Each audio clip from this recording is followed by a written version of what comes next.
Ce matin, le calme était donc plus ou moins revenu à Tottenham, mais quelques poches de tension subsistent.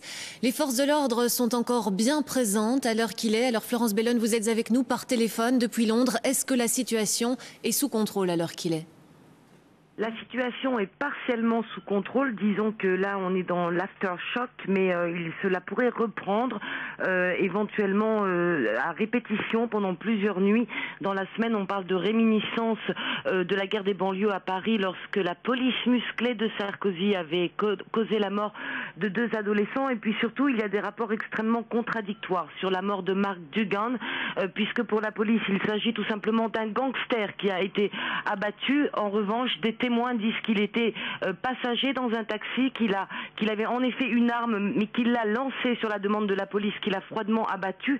On ne sait pas quand on aura les résultats de l'enquête. En tout cas, pour Tottenham, c'est un harcèlement de longue date qui sévit dans cette communauté. Et il est vrai que nous n'avons pas eu de telles émeutes à Londres depuis 1985. Et donc les forces de l'ordre, Florence, restent extrêmement vigilantes pour les prochains jours, les prochaines heures.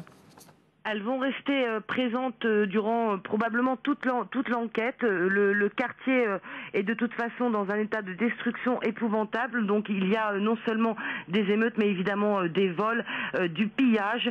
Et donc il y aura une surveillance au moins pendant 8 jours de ce quartier. Je vous remercie Florence Bellone en direct par téléphone depuis Tottenham donc. La crise de la dette plus que jamais au cœur des préoccupations. Il faut apaiser les craintes des investisseurs avant l'ouverture des marchés demain. Une conférence téléphonique d'urgence du G20 a été tenue ce matin, une autre du G7 cette nuit. Aucune information n'a filtré. Les 7 devraient à nouveau s'entendre la nuit prochaine et faire une déclaration commune dans l'objectif d'enrayer la panique boursière, évidemment. Et pour faire face à la crise, Yves Le Terme insiste qu'il faut abréger les vacances parlementaires.